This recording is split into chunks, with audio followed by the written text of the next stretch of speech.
Halo semuanya. Oke, tadinya gue pengen membuat pembahasan mengenai episode-episode paling mengerikan yang ada di serial Courage the Cowardly Dog.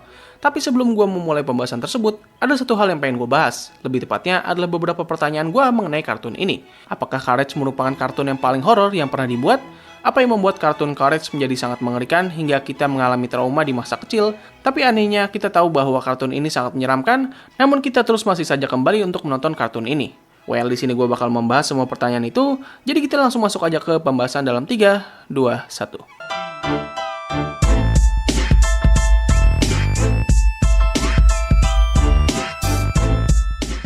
Semua berawal dari sebuah sekolah yang bernama School of Visual Arts di kota New York, di mana ada seorang pemuda yang bernama John R. Dilworth baru pertama kali melihat animasi. Animasi yang ia lihat pada saat itu merupakan kumpulan animasi dari grup Hanna-Barbera. Yap, the golden era of cartoon. Sejak saat itu, Dilworth menjadi sangat suka dengan animasi. Ia menyebutkan dalam salah satu interview, "Aku sangat suka dengan visual yang absurd dan juga gerakan karakter yang sangat elastis." I was amazing that elasticity and the absurdity of behavior. It was like better than going to therapy. Sejak saat itu, Dilworth memiliki keinginan untuk membuat animasinya sendiri. Ia pun membuat studio animasinya sendiri yang bernama Stretch Film. Lalu pada tahun 1993, ia pun membuat sebuah kartun pendek yang berjudul Smart Talk with Ryzen.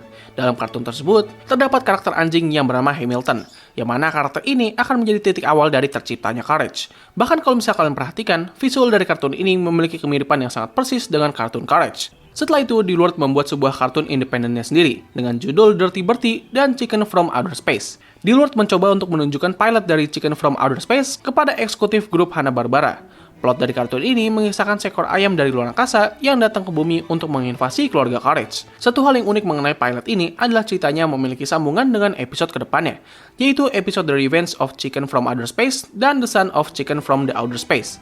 Dan oh ya, alien ayam yang ada di episode ini terinspirasi dari penguin yang ada di serial Wallace and Gromit. Dalam interviewnya, Dilworth mengatakan kalau misalnya kartun buatannya terinspirasi dari cerita-cerita misteri yang berhubungan dengan alien dan UFO. Pilot ciptaannya sendiri mendapatkan respon yang sangat positif.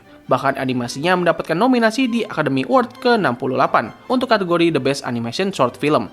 Lalu pada tahun 1998, Cartoon Network mengizinkan Dilworth untuk mengubah animasi pendeknya menjadi full serial animasi. Pada akhirnya, di tanggal 12 November 1999, serial Courage the Cowardly Dog season pertama akhirnya rilis secara premier di Cartoon Network. Pada saat itu, kartun ini mendapatkan rating penayangan premier terbaik sepanjang sejarah Cartoon Network. Ini membuktikan betapa suksesnya kartun Courage pada saat itu. Tapi seperti yang kita tahu, segala di dunia ini pasti akan ada akhirnya. Dan pada tanggal 22 November 2002, serial Courage harus menemui akhirnya, dengan total 4 season dan 52 episode sepanjang kartun ini ditayangkan. Wait, it's not over yet. Pada tahun 2012, beredar sebuah kabar bahwa episode spesial Courage sedang dalam tahap pengerjaan, dan episode ini akan memiliki format CGI atau 3 dimensi. Lalu akhirnya, pada tahun 2014, episode spesial ini rilis dengan judul The Fog of Courage. Episode sendiri bisa kalian tonton di YouTube. Kalau boleh berpendapat, menurut gue episode ini kurang begitu bagus. Bukan hanya sekedar dari animasinya saja yang menurut gue tuh agak kurang cocok, tapi itu yang dibawa juga kerasa agak kurang gitu dengan sumber originalnya. Lalu pada tahun 2018, Dilworth sempat bernegosiasi dengan channel Boomerang untuk membuat prequel dari kartun Courage. Setelah pengumuman itu, belum ada kabar yang pasti dari proyek tersebut. Lalu dalam salah satu interview, Dilworth mengatakan kalau misalnya proyek tersebut telah berubah menjadi proyek yang lain. Awalnya gue mengira kalau misalnya proyek yang dia maksud adalah crossover antara Scooby-Doo dengan Courage. Tapi setelah gue menggali informasi yang lebih dalam, ternyata Dilworth tidak terlibat dalam pembuatan film ini. Gue sebenarnya cukup kaget sih ketika mengetahui fakta ini. Gue nggak tahu alasannya kenapa ia tidak dilibatkan dalam produksinya, dan juga sampai sekarang, kita tidak mendapatkan kabar yang jelas mengenai proyek yang diinginkan oleh Dilworth. Oke, jadi begitulah sejarah singkat mengenai kartun Courage the Cowardly Dog. Sekarang kita masuk ke pertanyaan, apakah Courage merupakan kartun yang paling horor yang pernah dibuat? Well, pertama-tama kita harus mengetahui arti dari kata horor. Menurut Wikipedia dan Kamus KBBI, horor dapat diartikan sebagai suatu keadaan atau kondisi yang dapat membuat kita merasa ngeri ataupun ketakutan. Kalau kita mengaplikasikannya ke berbagai media, maka horor merupakan sebuah genre dari berbagai media yang berisikan sebuah cerita yang dapat membuat kita merasa takut, ngeri, merinding, dan sebagainya. Melihat dari definisi di atas, maka kita bisa tahu bahwa Courage memang merupakan kartun horor, karena banyak banget aspek horor yang terdapat dalam kartun ini.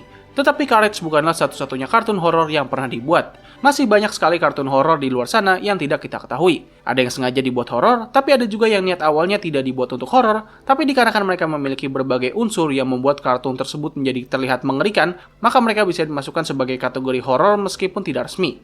Jadi jawaban dari pertanyaan ini adalah semua berdasarkan dari pengalaman dan pengetahuan kita. Dikarenakan gue nggak begitu tahu banyak mengenai kartun-kartun yang memiliki genre horor, maka gue bisa katakan kalau misalnya Courage merupakan kartun paling horor yang pernah dibuat, menurut pengalaman gue. Tapi kalau misalnya gue membandingkannya dengan semua kartun yang tidak memiliki genre horor, maka masih banyak kartun lain yang sebenarnya lebih mengerikan daripada Courage. Biasanya mereka memiliki vibe, visual, atau bahkan beberapa episode yang memiliki tingkat horor yang bahkan lebih mengerikan ketimbang kartun Courage. Dan ironisnya lagi, pada dasarnya mereka tidak dibuat untuk horor, tapi karena mereka memiliki semua aspek tersebut, ya makanya orang menganggap kalau misalnya itu kartun yang cukup mengerikan. Lalu sekarang lanjut ke pertanyaan berikutnya. Kenapa kita selalu bisa kembali menonton Courage yang padahal kartun tersebut pernah membuat kita mengalami trauma? Kalau dari opini gue, ini semua bisa terjadi karena selain memiliki genre horor, Courage juga memiliki genre komedi.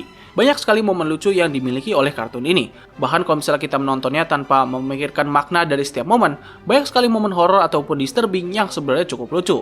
Sebagai contoh adalah ketika Courage seringkali mendapatkan abuse dari Eustace dan beberapa monster yang ia temui. Kita awalnya akan menganggap kalau misalnya momen tersebut cukup mengerikan dan mengganggu. Tapi kalau misalnya kita mengesampingkan kerealistisan dan nilai moral, maka momen tersebut bisa menjadi cukup lucu. Sama halnya dengan kartun Tom and Jerry, di mana kita sekarang mungkin bakal berpikir bahwa kartun ini sebenarnya cukup brutal. Tapi ketika kita menonton kartun tersebut tanpa berpikir secara realistis, maka kartun tersebut bisa menjadi sangatlah lucu. Faktor lain yang mendorong fenomena ini adalah nostalgia.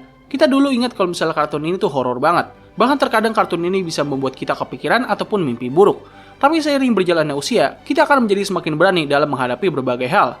Dan alhasil, ketika kita menonton kembali kartun Courage, kita akan merasa kalau misalnya kartun ini sebenarnya tidak sehoror yang kita pernah bayangkan dulu. Kita juga akan membayangkan kayak, kok bisa gitu loh, kartun kayak gini bisa membuat gua trauma. Padahal ketika kita menonton kembali, kita nggak hanya merasakan horor saja, tapi juga ada momen lucu dan juga sedih. Oh ya, gue lupa menyebutkan kalau misalnya Courage ini juga memiliki berbagai momen yang sangatlah sedih. Bahkan ada beberapa momen yang bisa membuat gue mengeluarkan air mata. Beberapa diantaranya adalah momen flashback ketika Courage pertama kali bertemu dengan Muriel, dan salah satu episode yang menceritakan seekor cumi-cumi alien yang terdampar di depan rumahnya Courage. Gue inget banget sama tuh momen bikin gue sedih parah.